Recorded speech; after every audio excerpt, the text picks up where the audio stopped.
우리가 살면서 꼭 기억해야 할 것이 있고 꼭 기념을 해야 할 것이 있는데, 우리가 태어난 날들은 기념을 해야 할 날들이에요. 생일을. 그래서 기념이라고 해요. 생일을 기억해야 할 일이 아니고 기념해야 할 일이에요. 그런데 6.25와 같은 그런 사변, 민족, 동족, 상간의 그런 비극이 있었던 그런 날들은 기념하는 것이 아니라 기억해야 할 날들이죠. 그래서 우리는 6월을 보내면서 많은 일들을 하면서 특별히 우리가 잊지 말고 꼭 기억하고 살아야 할 것은 6.25 전쟁, 동족 상간의 비극, 그 6.25 전쟁을 일으킨 이 김일성이 남침을 해가지고 이 나라, 이 한반도가 많은 사람들이 죽고 많은 그런 시달림과 고통과 아픔, 그런 많은 것들을 잃었던 것을 우리는 꼭 잊지 말고 기억을 해야 된다.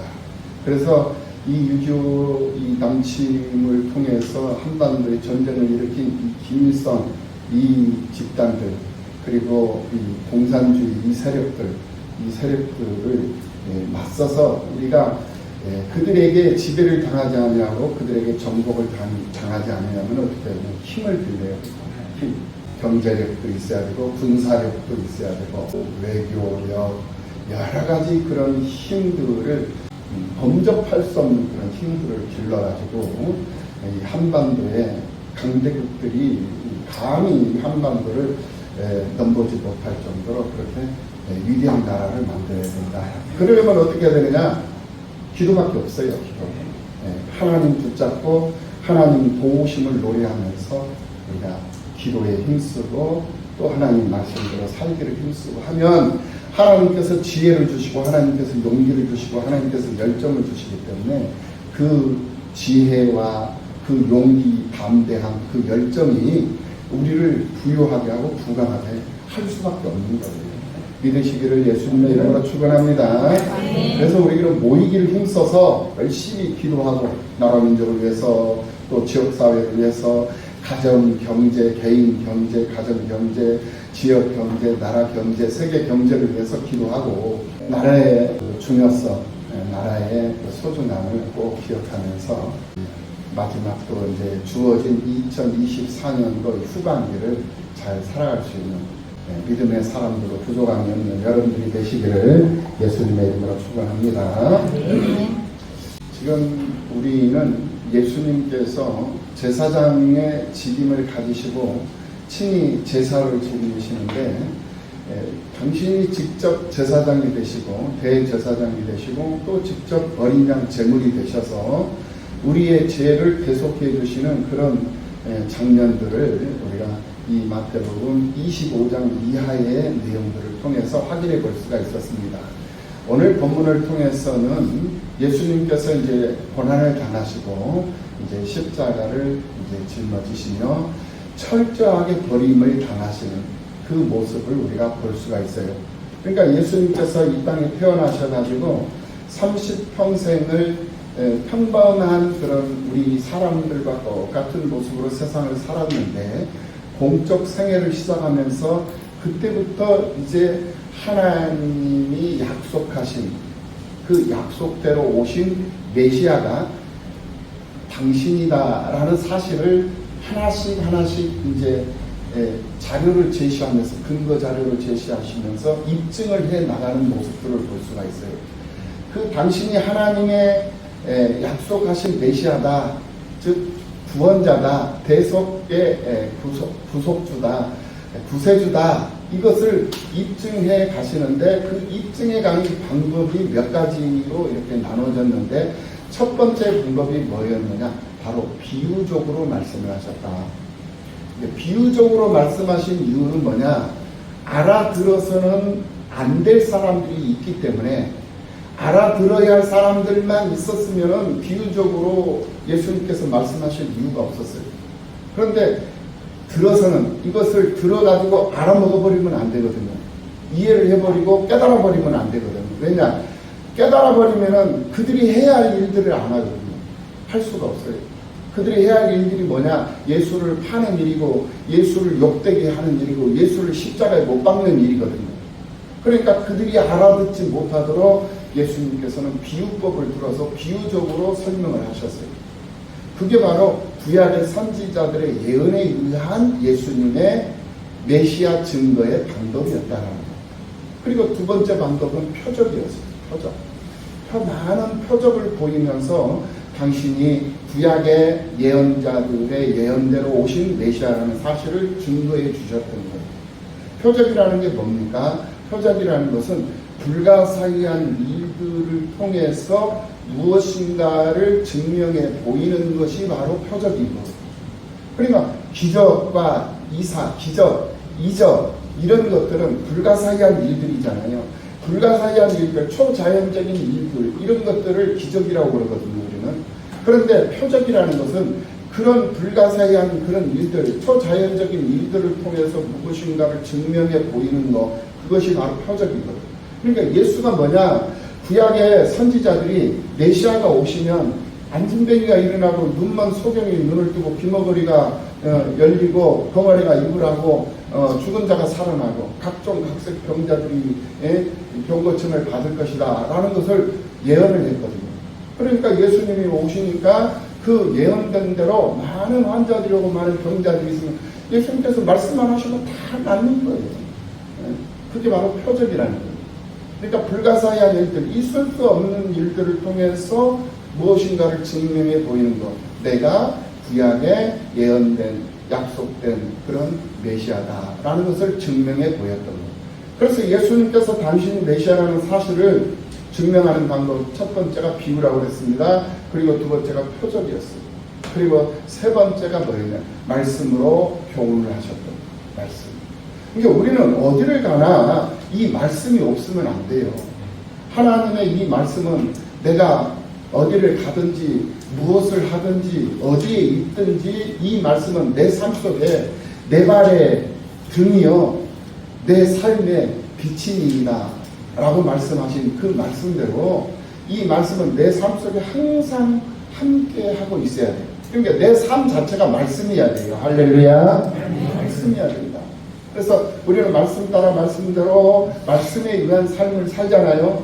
왜 그러느냐? 내가 말씀으로 살기 때문에 내 삶 자체가 말씀으로 모든 것이 다 충만해져 있기 때문에 그렇다라는 거예요.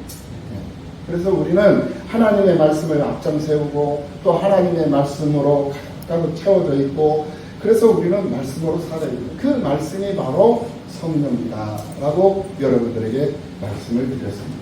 그래서 오늘 본문의 말씀으로 이렇게 딱 들어오니 억지로 십자가를 짊어진 한 사람이 등장을 하는 것을 볼 수가 있었어요.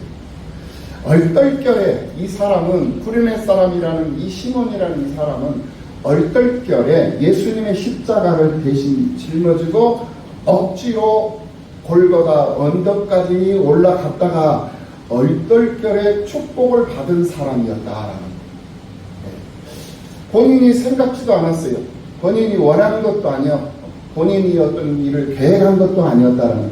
그런데 이 사람은 6월절이 이제 다가와가지고 많은 사람들이 예루살렘에 모여서 6월절 명절을 지키기 위해서 예루살렘에 왔다가 예수님께서 십자가를 지시고 골고다 언덕으로 채찍에 맞으시면서 끌려가시는 그런 무서운 광경을 목격하게 된 거예요. 세로의 무게가 40kg, 가로의 무게가 30kg.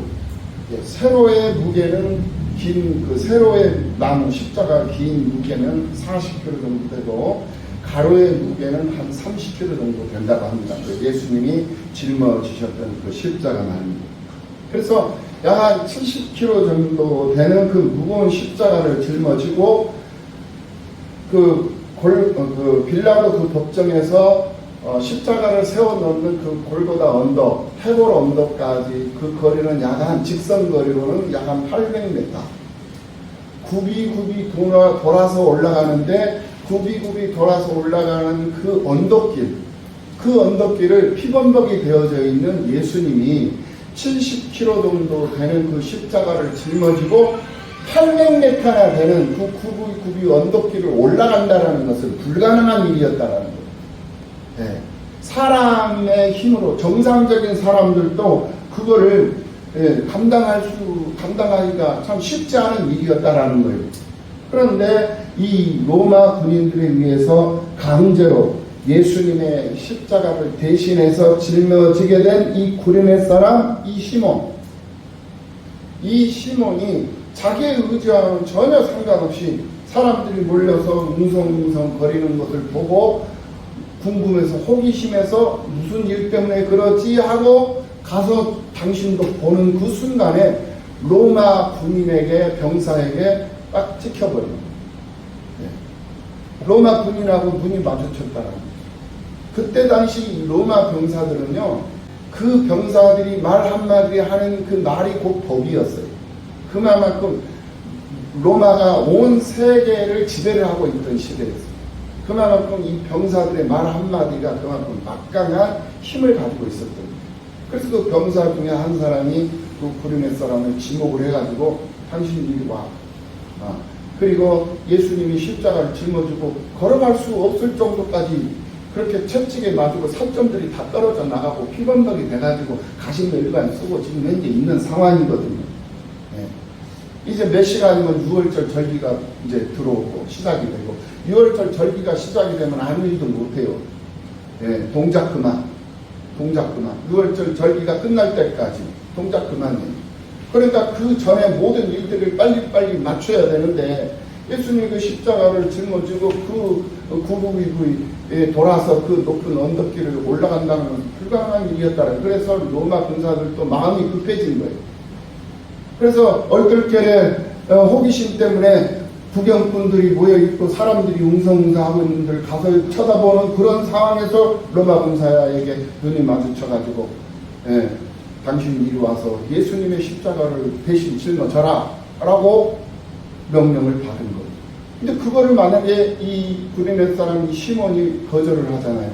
그럼 그 자리에서 이 구레네 사람 시몬도 잡혀가서 죽임을 당하는 거예요. 그러니까 어쩔 수 없는 거예요.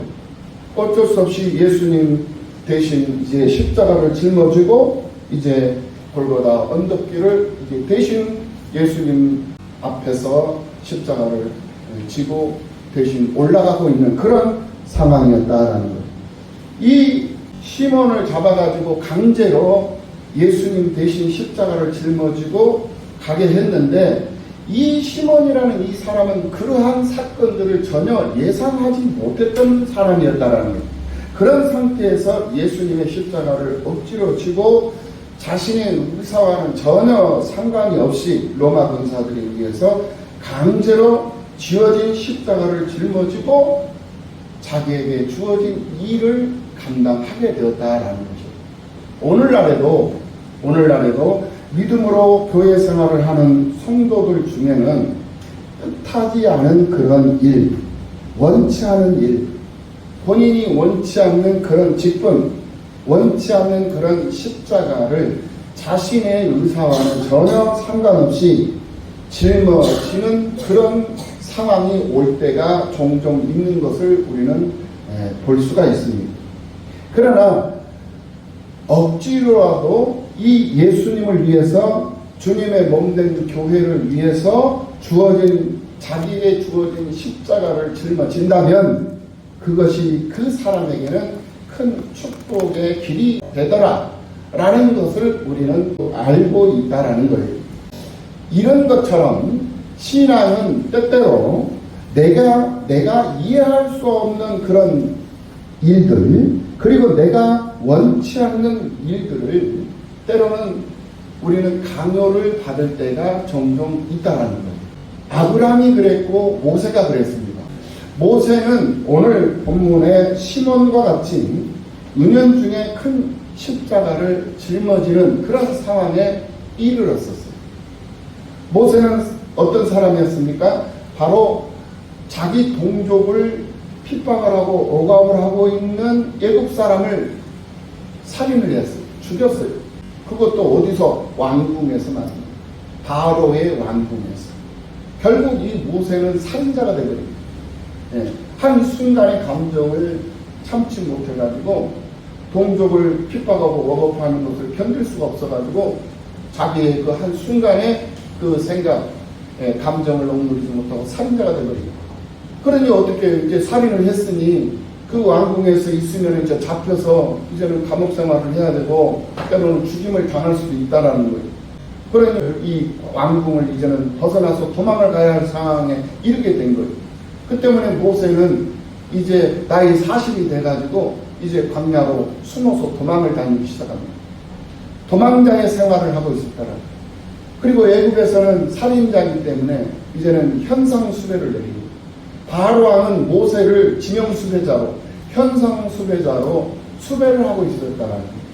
이렇게 현상수배자 지명수배자가 되어가지고 추적을 당하고 있는 쫓김을 당하면서 이 모세는 쫓기고 쫓기는 삶을 살면서 광야에서 숨어서 살 수밖에 없는 그러한 존재가 바로 이 모세였다라는 거예요. 근데 어느 날 하나님께서 이 모세에게 나타나가지고 바로왕한테 가라는 거예요. 한번 여러분 한번 생각을 해보세요. 그 있을 수 없는 일이잖아요. 모세 입장에서 봤을 때. 아니 하나님 내가 지금 어떤 처지에 있는지 하나님 뻔히 아시면서 바로왕한테 가라니요. 바로왕한테 가라는 것은 곧 자수하라는 거잖아요. 결국 내가 지명수배를 당하고 있는데 현상수배를 당하고 있는데 그 현상 수배를 내린 사람한테 가가지고 잡히라는 거잖아요. 그러니 이거 어떻게 이런 일이 있을 수 있겠습니까? 라고 저는 못 갑니다 라고 거절을 하는 거예요. 거절을 하니까 하나님께서 자꾸 거절하면은 안 되는 상황으로 몰아갑니다. 그래가지고 결국은 이제 바로왕 앞에 서게 되잖아요. 그러니까 하나님께서 몰고 가면요 우리는요 어쩔 수 없이 몰려서 갈 수밖에 없어요. 그러니까 하나님께서 하라 하시면은 그냥 그 자리에서 아멘 하고 그냥 내 의지 그냥 내려놓고 내 생각 내려놓고 하나님 말씀대로 말씀 따라 순종하고 살아가 버리면 만사가 형통하는 거예요. 할렐루야. 그런데 하나님이 몰아가시는데도 그거를 깨닫지 못하고 고집을 부려요. 그리고 자기 생각대로 자기 방식대로 자기 스타일대로 자꾸 살아간다라는. 하나님은 당신을 몰고 가려고 하는데 나는 하나님 앞에 끌려가기가 싫어. 몰려가기가 싫은 거야. 내 방식대로 그냥 살고 싶어. 그래서 내 방식대로 살아버리는. 근데 하나님 절대로 하나님은 포기하시잖아요. 그냥 몰고 가요. 그러니까 그 시간 내가 견디고 내가 반항하고 내가 내 외길로 가고 내 생각길로 가면서 그러면서 시간이 낭비되고 세월이 낭비되고 그리고 인생이 낭비되고 또 재정이 낭비되고 건강도 낭비되고 다 낭비하고 다 탕진하고 다 그냥 없어져 버리고 그리고 난 다음에 이제 두 손 들고 주님 앞에 항복하고 오는 사람들이 얼마나 많습니까? 주님이 다 빼앗아 버리고 항복하도록 만들기 전에 하나님의 말씀을 잘 듣고 하나님 말씀대로 순종하면서 말씀대로 말씀 따라 살아가는 지혜롭고 슬기로운 여러분들의 삶이 되시기를 예수님의 이름으로 축원합니다. 오늘날 교회 생활을 하는 교인들은 대부분이 자기 행복만을 추구하며 살기 때문에 십자가의 고난을 주저하고 두려워하는 경우들이 많이 있는 것을 볼 수가 있어요. 특히 작은 교회라는 이 십자가를 많은 사람들이 싫어해요. 왜? 작은 교회에 오면은 할 일들이 많은 걸로 생각을 하기 때문에 절대 그렇지 않아요. 큰 교회는 큰 교회대로 할 일이 있고 작은 교회는 작은 교회대로 할 일이 있다라는 거 이거 잘 알아야 돼요. 그런데 많은 사람들은 큰 교회는 그냥 편안하게 왔다 갔다 하면 되는 거고 작은 교회는 그냥 작은 허드렛 일들이 많아가지고 그 일들을 내가 다 해야 하는 걸로 착각을 한다는 아니에요 여러분. 큰 교회가 처음부터 큰 교회를 이룬 게 아니에요. 큰 교회들도요 처음에는 지하실에부터 시작하고 상가교회에서부터 시작하고 또 한 개인의 가정에서부터 시작을 했던 그러한 교회들이 큰 축복을 받아가지고 큰 교회를 이루게 된 거예요. 우리가 신앙생활하고 우리가 예수를 믿는 것은 환경 때문에 예수를 믿는 것 아니잖아요. 사람 때문에 예수를 믿는 거 아니잖아요.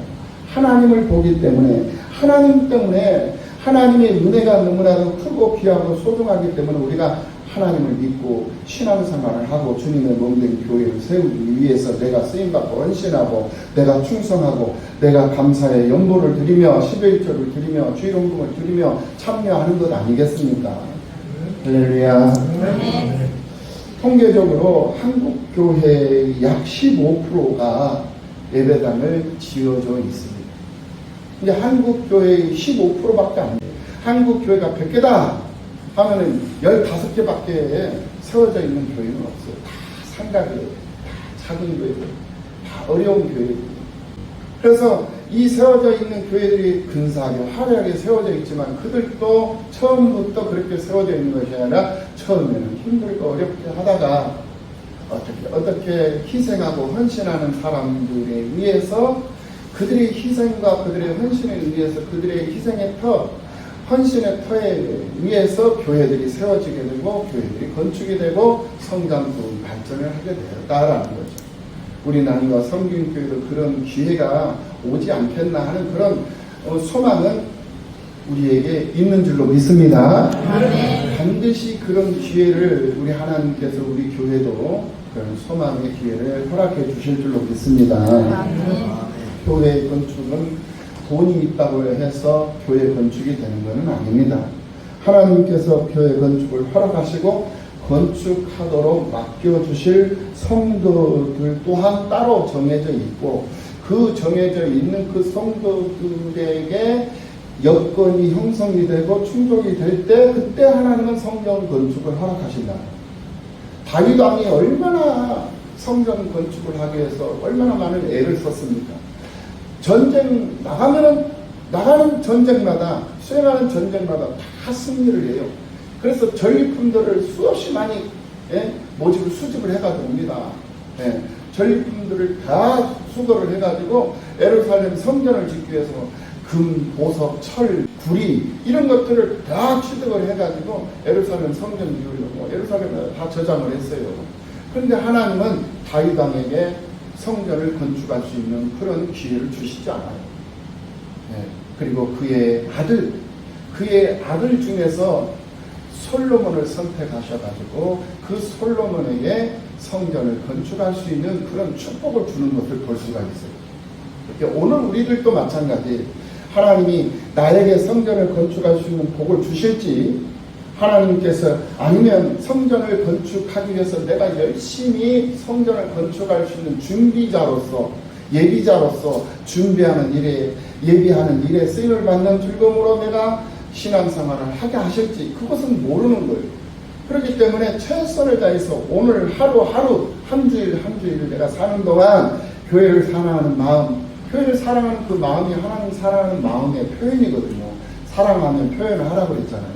내가 하나님 사랑합니다. 말로만 사랑합니다. 이럴 것이 아니라 하나님을 사랑하니 그 사랑의 표현을 어디에다가 표현을 해야 되느냐. 하나님이 예비해 두신 예비처. 그 예비처가 바로 우리를 보호해주는 보호처가 되는 것이고 그 우리를 보호해주는 그 보호처가 바로 우리가 믿고 신앙생활하고 있는 교회가 아니에요. 그러니까 나를 보호해주고 나를 양육해주고 있는 그런 교회에 하나님 사랑하는 그 사랑의 표현을 한다면 그것만큼 얼마나 값지고 소중한 것이 어디 있겠어요. 교회가 크고 사람이 많은 곳에서는요 그렇게 할 사람들이 많아요. 그런데 교회가 작은 교회 이렇게 몇 명 수십 명 앉아있는 이런 교회들은요 할 사람들이 별로 없어. 그래서 내가 그 일에 참여를 하고 내가 그 일에 쓰임을 받고 그 십자가를 내가 짊어지잖아요. 그 십자가를 내가 짊어지면 이 구레네 사람 시몬이 축복을 받은 것처럼 나도 그런 축복을 충분히 받을 수 있다는 사실이에요. 이것을 오늘 이 마태복음 27장을 통해서 우리가 확인해 볼 수 있다는 거예요. 믿으시기를 예수님의 이름으로 축원합니다. 구레네 사람이 이 구레네 사람 시몬이 왜 복 있는 사람인가? 수많은 사람들 중에 예수님의 십자가를 대신 짊어질 수 있도록 선택되었다라는 것, 선택받았다는 이것이 바로 복이에요. 그리고 자기에게 주어진 그 십자가를 거절하지 않았다라는 거, 순종했다라는 거, 그것이 복이다. 선택받았다라는 거, 그리고 선택받은 일에 불평하지 않고 주저하지 아니하고 담대하게 그 일을 순종함으로 복종함으로 받아들였다라는 것, 그것이 바로 이 구레네 사람에게 주어진 복이었다. 오늘 우리들도 그래요. 내게 주어진 그런 복이 무엇인가? 이런 어려운 환경, 이런 작은 그런 교회를 하나님께서 내게 만날 수 있는 기회를 주셨다라는 것은 이 교회를 섬기라고 하나님께서 내게 보내주신 기회인가 보다라고 생각을 하고 순종하고 복종하고 이 교회를 섬겨야 되겠다라고 교회를 섬기는 일에 참여한다면 이것만큼 더 큰 의미 있는 축복이 어디 있겠느냐. 구레네 사람이 받았던 축복과 같은 그런 축복이 되는 줄로 믿습니다. 순종이라는 것이 뭐죠? 순종이라는 것은 바로 하나님의 말씀에 무조건이에요. 조건 없이 따르는 것입니다. 복종하는 거예요. 성경이 하라고 하면 하고 하지 말라고 하면 하지 않는 것, 그것이 바로 순종이죠. 교회를 이끌어가며 가르치는 일에 수고하고 힘쓰고 애쓰는 목사님의 그 가르침, 목사님의 그 요청, 목사님의 그 바램에 순응하고 거기에 반응하면서 순종하면서 살아가는 그것 또한 하나님의 말씀에 순종하는 것과 같은 그런 의미가 되는 줄로 믿습니다. 하나님은 질서의 하나님이시기 때문에, 하나님은 보이지 아니하시는 하나님이시기 때문에 당신을 대신한 대리자를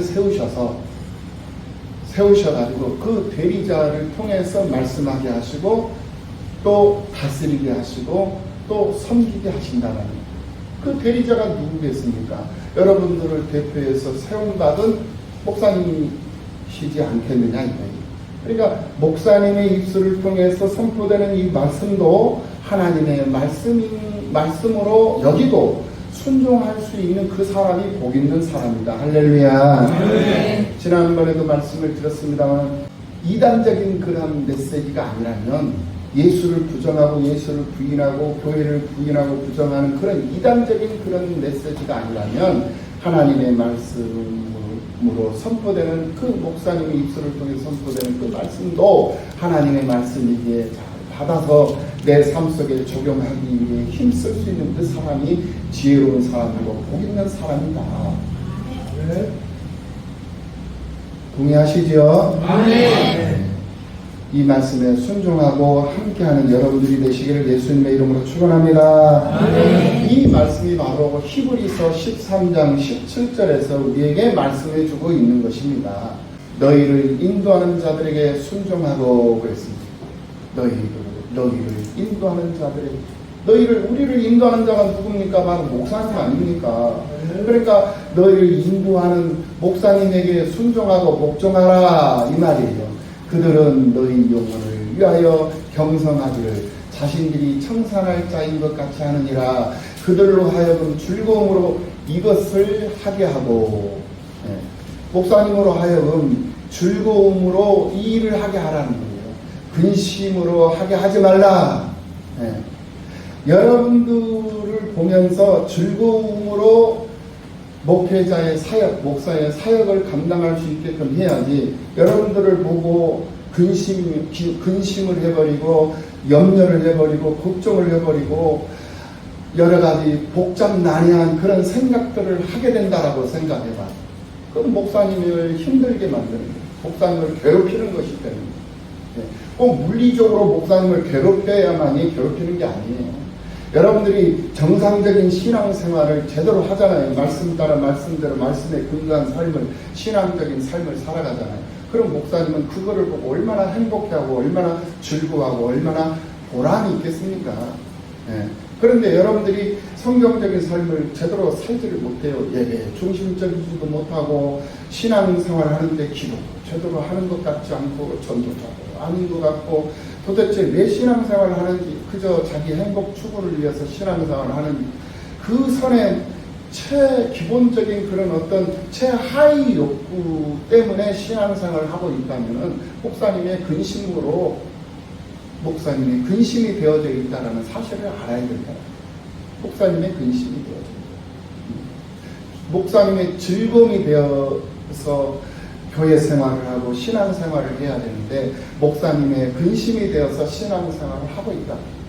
오늘 히브리서 13장 17절 말씀에서 근심으로 하게 하지 말라. 목사님을 근심하게 하지 말라는 거예요. 네. 만약에 목사님을 근심하게 하면 목사님이 목회사역을 하는데 근심으로 하게 하면 그것이 너희에게는 전혀 유익이 없는 것이다. 유익 없는 생활. 우리가 신앙생활을 하는데 유익한 신앙생활을 해야죠. 유익하지 않는 신앙생활을 해서 되겠습니까? 할렐루야. 그러므로 목사님이 목회를 하는데 조금이라도 내가 목사님께 즐거움을 드려야 될 텐데 어떻게 해야 즐거워하실까? 그래, 예배 중심적인 삶을 살자. 아무리 바빠도 수요일 밤 예배는 예배를 드리자. 금요 기도회만큼은 잠깐 일어나서 기도하고 가자. 10시, 11시 밤이 깊은 깊도록 하나님 앞에 교회를 위해서 기도하고 자신들을 위해서 기도하고 지역사회를 위해서 기도하고 나라 민족을 위해서 기도하고 이웃을 위해서 기도하고 또 동료들을 위해서 기도하고 직장을 위해서 기도하고 일터를 위해서 기도하고 기도해야 되지 않겠습니까? 네. 왜 우리를 구별하고 성별하셨습니까? 하나님께서 우리를 구별하시고 성별하신 이유 목적이 뭡니까? 기도하라고 성별해 놓은 거예요. 기도하라고. 동의하시죠? 네. 기도하라고. 예배드리라는 거. 우리가 예배드리지 않냐면 누가 예배드려요? 우리가 하나님을 노래하자고 하나님을 찬송하지 않냐면 누가 합니까? 만약에 찬송해야 할 사람들이 소리 질러야 할 사람들이 소리 지르지 않냐고 부르짖지 않냐고 찬송하지 않냐고 노래하지 않냐고 기도하지 않냐면 저 돌들로 소리 지르게 하리라. 예수님께서 하신 말씀이에요. 예수님께서 예루살렘 성 입성을 하시는데 사람들이 갑자기 막 소동을 하잖아요. 소동이 일어나 버리는 거예요. 왜? 구약의 선지자들이 얘기했던 그 선지자들이 얘기한 모습이 그대로 예수님의 모습이 나타나니까 나귀를 타고 어린 나귀를 타고 예루살렘에 입성을 하는 거예요. 왕이. 그러니 이건 참 탐복할 일이죠. 사람들이 깜짝 놀라는 거야. 아, 저 모습은 선지자가 예언했던 예언인데 사람들이 갑자기 그 예언이 하나님의 말씀이 생각이 나는 거예요. 그러니까 늘 하나님의 말씀을 상고하면서 말씀을 기억하면서 살았던 사람들이거든요. 그러니까 그 말씀이 생각이 나니까 메시아가 오셨다. 메시아가 오셨다. 다윗의 자손으로 오시는 예수여 왕이시여 우리를 구원하소서. 우리를 구원하소서. 호산나 호산나 찬송하리로다. 왕여 우리를 구원하소서. 구원하소서. 갑자기 겉옷을 벗어서 흔들기 시작하니까 사람들이 너도 나도 할 것 없어. 누가 뭐 하자. 너 말하라. 이래라 저래라. 하지도 않았어요. 자연적으로 예루살렘 온 성에 안에 있는 사람들이 소동이 일어나가지고 난리가 나버린 거 아니에요. 종려나무 가지를 꺾어서 흔들고 겉옷을 벗어서 흔들고 겉옷을 바닥에 깔고 아멘 예수여 오시옵소서 호산나 호산나 하더라. 그러니까 그것을 보고 있던 대제사장들 서기관들이 가만히 내버려 두면 되는데 그거를 보고 소동이 일어나니까 자기들은 예수님한테 이제 비교 의식이 되잖아요. 그러니까 예수님을 시기할 수밖에 없어요. 시기 안 할 수가 없잖아요. 시기가 희생이 되는 거예요. 그래서 시기 질투가 나오니까 예수님한테 찾아가가지고 예수님이시여 선생이시여 저들로 하여금 좀 조용하게 하소서. 그러니까 예수님께서 딱 보고는 까불고 있어. 조용히 하기는 저들이 조용하면은 안 되지. 만약에 저들이 소리 지르지 않으면 이 돌들도 소리 지르게 할 것이다. 이렇게 예수님이 얘기를 해버리잖아요. 오늘 우리들을 성별하고 구별해 놓으신 하나님, 우리는 그 하나님 앞에 감사하며 살아야 될 줄로 믿습니다. 왜 우리를 구별하고 성별해 놓으셨냐? 이걸 깨달으라는 거예요. 왜 우리를 성별하고 구별해 놓았느냐? 하나님의 자녀로 삼아 주셨느냐? 왜 그렇게 하셨느냐? 이유는 다른 데 있는 게 아니에요. 기도하라는 거예요. 찬송하라는 거예요. 예배드리라는 거예요. 예배드리는 일을 소홀히 하지 말고 너희들이 예배를 드리지 않으면 다른 이들로 하여금 예배드릴 수 있게 내가 할 것이니 그러기 전에 너 예배 드리라고 구별해 놨으니까 예배 드리는 것이 너의 기쁨이 되고 즐거움이 되고 행복이 되고, 기도하는 것이 너의 이 사명이고 너의 이 삶이고, 그리고 구제하고 선교하는 일에 참여하고 교회 세우는 일에 참여하고 교회 돌아보는 일에 참여하고, 이런 성도 한번 생각해봐. 얼마나 멋있는 성도인가. 그 정도는 돼야 되지 않겠어요? 그 정도 되려면 어떻게 해야 돼? 형통해야 돼. 형통하지 않으면 그렇게 못해요. 그럼 어떻게 해야 돼? 재정적인 그런 형통한 돈도 많이 벌어. 수입이 많으면은 어디다 쓸데없어가지고 막 그냥 지체를 못하니까 목사님한테도 그냥 막 주고, 그냥 성도들한테도 막 나눠주고, 교회에서도 막 그냥 주일날 되면 막 수박 한 10통씩 막 갖다가 그냥 수박도 그냥 베풀고, 족발도 매주일날 막 하는 거야. 족발도 매주일 막 하고, 상추도 막 그냥 무공에 청정 상추도 막 대고, 철갑상을 혼자만 먹지 말고 성도들은 철갑상을 좀 막 그냥 회대 갖다가 떠서 그냥 성도들 좀 시식도 시키고, 한번 상상을 해봐요. 얼마나 재밌고 신나고 즐겁고 사는 맛이 있는가. 그런 여러분들의 삶이 되시기를 예수님의 이름으로 축원합니다. 쪼잔하게 찌찌하게 그 돈 1, 2만 원, 몇천 원, 몇만 원 그거 가지고 그냥 그런 인생, 쪼잔한 인생 살지 말자고요. 몇십만 원 그거 가지고. 우리가 정말 6개월 동안 2024년도도 이제 6개월 다 지나버렸어. 상반기 지나버렸어. 이제 하반기 이제 다음 주에 우리가 맥주 감사절이잖아요. 다음 주에 이제 6개월 남았어. 그러면 벌써 2024년도도 우리가 인생에 있어서 2024년도 두 번 다시 올 수 없어요. 인생 그냥 지나가 버린 거예요. 그러면 앞으로 이제 하반기 때 이때만큼은 정말 내 생에 있어서 잊지 못할 하나의 어떤 기억을 할 만한 그런 어떤 무엇인가를 남겨놔야 되겠다. 이런 목표를 내가지고 한 사람 전도를 한번 해보자 이거예요. 우리 이목생 우리 피택 권사님 얼마나 조그마한 아담의 아가씨 같잖아요. 내일모레 60이에요. 저 사람도 모르죠. 지금도 이렇게 보면 섹시 같아. 이제 한 30대 후반 40대 초반처럼 애처럼 보이잖아요. 근데 얼마나 아무죠. 우리 교회 피택 장면 저 뒤에 있는 전정숙 장면을 전도해 온 양반이요. 강원도 가가지고 그것도 여기서 전도한 것도 아니요. 강원도 가가지고 전도해 온 거요.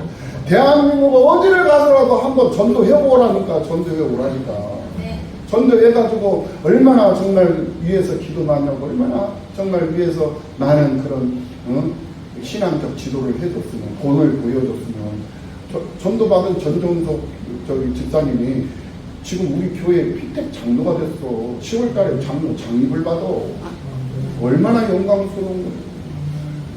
자랑스러운 거예요.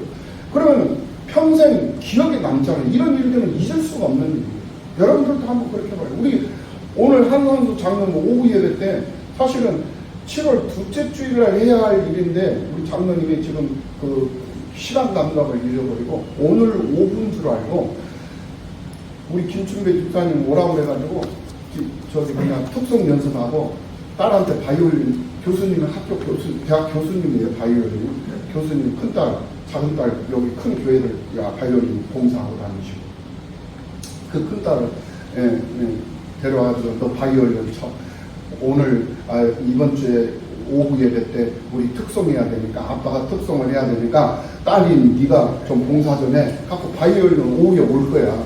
그리고 사모님 우리 권사님이신 서동님 권사님한테 당신 50 좀 해. 50 잘하니까 50 좀 해. 우리가 김춘배 집사하고 우리가 찬양하고 당신은 50 하고 딸은 바이올린을 치고 그러면서 한번 하나님 앞에 영광을 돌리고 성도들한테 특별한 찬양을 한번 드려보자 해가지고 일주일 내내 연습을 했대잖아요. 그래가지고 지금 주보에다 올려놓은 거예요. 사실은 오후에 찬양 헌신 예배인데 거기에 끼어가지고 지금 이제 특별 순서를 넣어놨어. 7월 둘째 주 하시라고 광고를 했는데 이번 주에 하시는 걸로 생각을 하셔가지고 준비를 하신 거예요. 아깝잖아. 그럼 이번 주에 하신 것도 하고 7월 둘째 주일날도 또 해. 7월 둘째 주일날도 또 해. 그때 한 번 더 하시면 돼요. 이렇게 마음을 정말 교회의 중심적인 그런 생각을 하고 있고 우리 교회를 위해서 얼마나 헌신하고 수고하십니까. 그래서 우리 한상수 장로님도 우리 김춘배 집사님을 전도에 오신 거예요. 전도에 오셔가지고 지금 저렇게 같이 집사 직분 받게 하시고 같이 특송도 하고 얼마나 자랑스럽습니까. 우리 장로님의 기억 속에 잊혀지지 않는 거예요. 김춘배 집사님이 신앙 성장을 하고 있는 저 모습. 저 김춘배 집사님이요, 저 박사님이잖아요. 박사예요. 꼴초는 그런 꼴초가 아니었어요. 근데 우리 교회 딱 나오는 순간부터 담배 딱 끊어버린 거예요. 네. 네. 아주 밤새도록 막걸리 먹고 술 먹고 아주 그냥 완전히 인생을 포기하셨던 양반이죠. 네.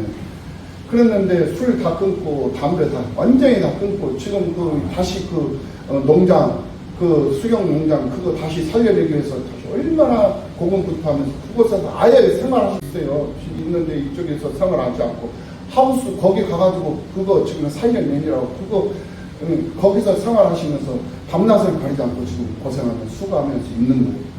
그거 잘해서 우리 교회에 세워보겠다. 얼마나 자랑스러워요. 그러니까 여러분들도 그런 어떤 2024년도 이 한 해가 가기 전에 한번 그런 기억을 할 만한 그런 하나님 앞에 자랑스럽게 정말 내놓을 만한 그런 무엇인가를 한번 만들어 보라. 그렇게 해서 2024년도 12월 이제 마지막 금요일 우리 송년회 밤 할 때 그때 하나님 앞에 정말 모든 것 다 봉헌하고 감사하면서 서로 교제하고 서로 나누고 이런 시간들을 갖는다면 얼마나 행복하고 얼마나 의미 있고 보람된 그런 신앙생활이고 교회 생활이 되겠습니까?